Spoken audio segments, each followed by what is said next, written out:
House Democrats Thursday issued another subpoena, this time for Secretary of Energy Rick Perry. Perry confirmed last week he was the one who asked President Trump to speak with the president of Ukraine. However, Perry said he wanted the two men to discuss energy issues, not investigate Biden. Rebecca Kaplan joins me now from Capitol Hill, where she's been following the latest developments. Rebecca, thanks so much for being with us. Of course, Paula.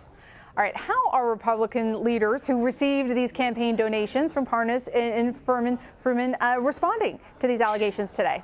Well, so far we've heard from one, House Minority Leader Kevin McCarthy, between himself and this PAC that he helped create to support Republican candidates. They received more than $100,000 from the two men, according to FEC records that we've looked at. And his spokesman told us in a statement this evening that he is going to give that money back to charity.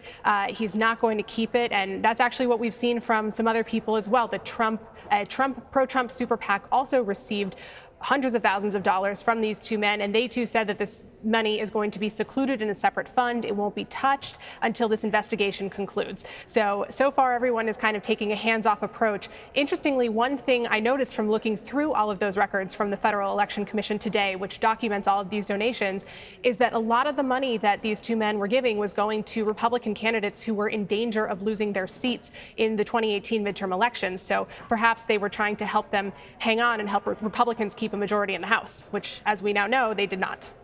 Yes. No, these subpoenas, we have to remember that these are almost completely unrelated to what they were charged with today. Today they were charged with campaign finance violations, but these subpoenas have to do with the impeachment inquiry. Does it complicate things for congressional investigators that these are two separate issues?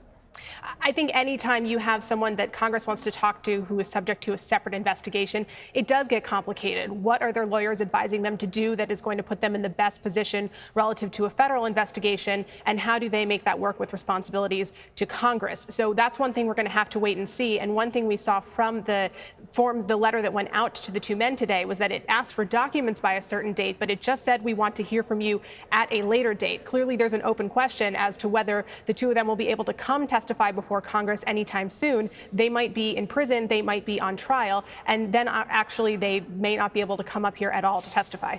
So we know the administration has made liberal use of executive privilege to try to block cooperation from a lot of folks. The fact that these two Giuliani associates are not members of the administration, does that benefit House Democrats?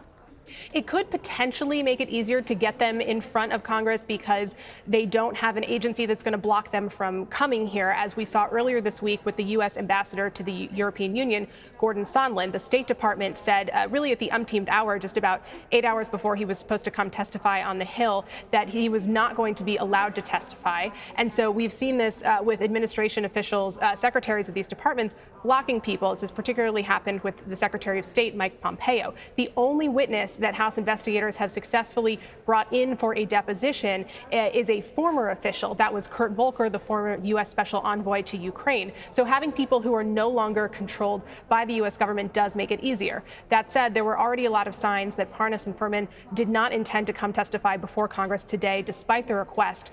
So again, open question as to whether they will come up here at any point, especially now given this indictment. So many open questions. And as you've reported, Energy Secretary Rick Perry was subpoenaed on Thursday. So remind us again, how does he fit in to this impeachment inquiry and the president's communication with Ukraine?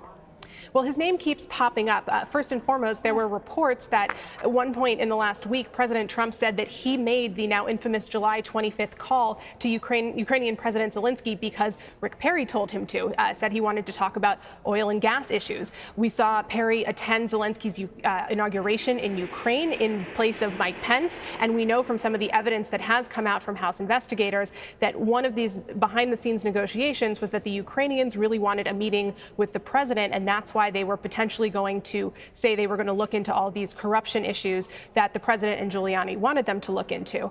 So we see Rick Perry pop up there again. He was in meetings in the Oval Office with ambassadors who have been on text message chains about whether or not the U.S. was holding up aid to Ukraine until they agreed to investigate the 2016 election and investigate the Bidens. There are questions about his involvement with these two men that were indicted today, Parnas and Furman, and whether they were trying to help him get meetings with Ukrainian officials officials to potentially change the board of Ukrainian's natural gas industry. So there's a lot of floating questions. His name keeps popping up. So that's certainly one of the reasons that House investigators, or really many of the reasons that House investigators would like to bring him in to talk to them.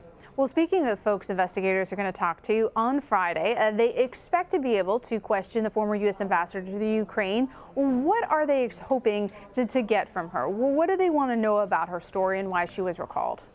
Well, that's what you said. The key word there is expect. As of now, she has been scheduled to testify. Sources up here on the Hill believe she is going to come up and testify, but it is still very much an open question. I know, Paula, another open question about everything happening in this investigation. But Ambassador Yovanovitch still technically falls under the purview of the State Department, meaning that they can make an 11th hour call and say, you should not go up, you are not allowed to go up and testify before House investigators.